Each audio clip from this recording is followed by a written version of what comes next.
Halo pemirsa GPR TV dari Sabang sampai Merauke, dari Miangas hingga Pulau Rote. Bertemu lagi dengan saya, Rosti Triastuti, di program Kominfo Newsroom.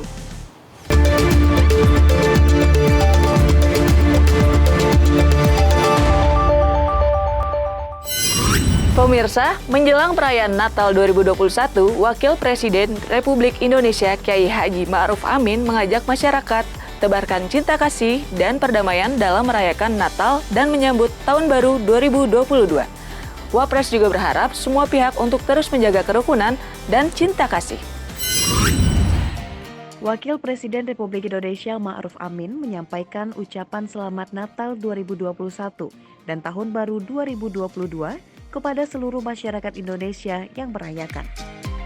Momen perayaan Natal dan Tahun Baru ini diharapkan menjadi momen di mana seluruh kerabat menjunjung persatuan. Wapres juga mengimbau masyarakat tetap menerapkan protokol kesehatan dengan ketat guna memutus mata rantai penularan COVID-19.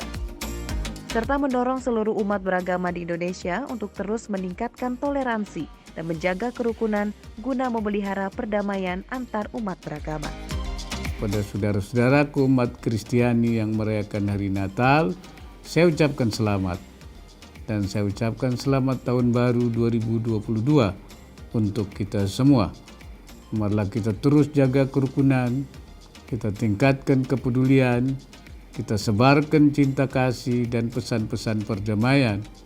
Semua nilai-nilai itulah yang menyatukan kita sebagai saudara sebangsa dan setanah air. Pemirsa, Menteri Agama Yakut Khalil Qaumas juga mengajak umat Kristiani menjadikan peringatan Natal tahun ini sebagai momentum mempererat persaudaraan. Menteri Agama Republik Indonesia Yakut Khalil Qaumas mengucapkan Selamat Natal tahun 2021 dan turut mengajak umat Kristiani menjadikan momentum Natal ini untuk memperkuat persaudaraan. Selain itu, Menteri Agama juga berikan apresiasi terhadap tema Natal tahun ini, yakni Cinta Kasih Kristus yang menggerakkan persatuan.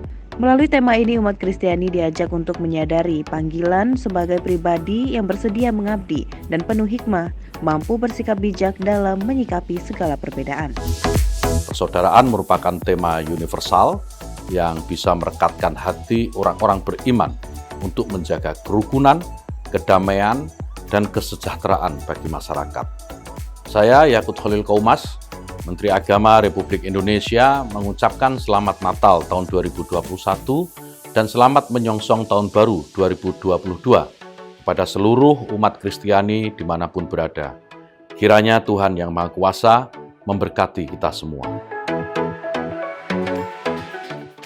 Informasi selanjutnya, sebagai bentuk dukungan kebijakan pemerintah dalam perayaan Natal 2021, juru bicara penanganan COVID-19, Wiku Adhisa Smito, memberikan beberapa aturan penyelenggaraan Natal. Berikut informasi selengkapnya. Dalam pelaksanaan ibadah Natal, umat Kristiani dihimbau untuk dapat mendukung kebijakan pemerintah, yakni turut serta dalam pencegahan penyebaran COVID-19 saat pelaksanaan ibadah Natal. Juru bicara Satgas Penanganan COVID-19, Profesor Wiku Adhisa Smito menyebut, ada beberapa poin penting dalam kebijakan yang dapat dilakukan masing-masing elemen dalam menyelenggarakan ibadah Natal. Masyarakat dihimbau untuk mematuhi protokol kesehatan 3M. Pihak pengelola gereja juga diminta untuk mempersiapkan segala fasilitas dan tata cara ibadah yang mendukung tentunya sesuai dengan protokol kesehatan. Selain itu, pihak gereja juga diharapkan dapat memberikan sanksi dan menghindari kerumunan seperti pawai dan arak-arakan. Beberapa peraturan yang harus dipatuhi selama menjalani ibadah di Hari Raya Natal 2021 diantaranya yang pertama adalah ibadah yang hendaknya dilakukan secara sederhana dan tidak berlebihan. Yang kedua, dianjurkan dilaksanakan di ruang terbuka. Yang ketiga, apabila dilaksanakan di gereja atau ruang tertutup, dianjurkan untuk diselenggarakan secara hibrid, online dan offline, dengan protokol kesehatan ketat dan kapasitas tidak melebihi 50% dari kapasitas ruangan, serta jam operasional gereja paling lama sampai dengan jam 22.00 waktu setempat. Yang ketiga, yaitu peran Satgas COVID-19 daerah baik di tingkat kabupaten, kota, kecamatan, desa, ataupun kelurahan, yaitu melakukan pengawasan penerapan PPKM sesuai level per kabupaten kota pada seluruh sektor kegiatan masyarakat termasuk kegiatan di rumah peribadatan. Beralih ke informasi lainnya pemirsa, aturan masa karantina bagi pelaku perjalanan luar negeri kembali diperpanjang menjadi 10 hingga 14 hari. Hal ini diterapkan lantaran penyebaran varian Omicron. Kepala Bidang Penanganan Kesehatan Satgas COVID-19 Alexander Ginting menegaskan, pemerintah telah memperketat pintu-pintu masuk ke Indonesia, yakni di bandara, pelabuhan, serta perbatasan. Selain itu, menerapkan aturan seperti sudah divaksinasi lengkap, melakukan tes PCR dalam 3 kali 24 jam, tidak dalam keadaan sakit, serta harus mau mengikuti prosedur. Adapun prosedur tersebut tertuang dalam Surat Edaran Satgas Penanganan COVID-19 nomor 25 yang mengatur bahwa mahasiswa, pelajar, pekerja migran atau pegawai negeri yang kembali ke Indonesia, tempat karantina disiapkan oleh pemerintah. Dan bagi turis dan warga negara asing, karantina dilakukan di hotel dengan masa karantina 10 sampai dengan 14 hari. Pihaknya mengajak seluruh masyarakat saling menjaga dan kolaborasi untuk menanggulangi COVID-19 di Indonesia. Ini menjadi tugas kita bersama dan menjadi tanggung jawab kita bersama untuk men-sounding ini semua ke seluruh orang-orang yang mau berpergian ke luar negeri ataupun yang datang agar tetap mengikuti prosedur ini. Pekerja migran Indonesia tidak perlu khawatir dan tidak perlu cemas dan tidak perlu merasa terlantar karena pemerintah sudah menyiapkannya. Bahkan sekarang tower-tower sudah ditambahkan. Nah, bagi mereka yang dalam pemeriksaan ataupun di dalam pengamatan menjadi positif, menjadi reaktif karena pemeriksaan laboratorium, maka akan dipindahkan ke isolasi. Dan ini pun tidak perlu khawatir karena pemerintah akan tetap merawat dan kemudian tetap melakukan pelayanan terhadap mereka-mereka yang sakit. Yang penting adalah bagaimana virus varian baru tersebut tidak bertransmisi di masyarakat dan kita berhasil mengunci dan menjaganya di pintu-pintu gerbang.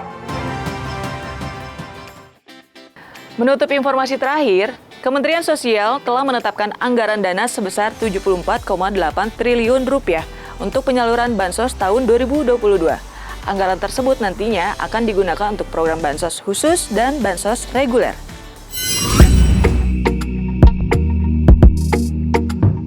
Kementerian Sosial Republik Indonesia menganggarkan dana sebesar Rp74,8 triliun untuk penyaluran bansos tahun 2022 yang terdiri dari program bansos khusus dan bansos reguler.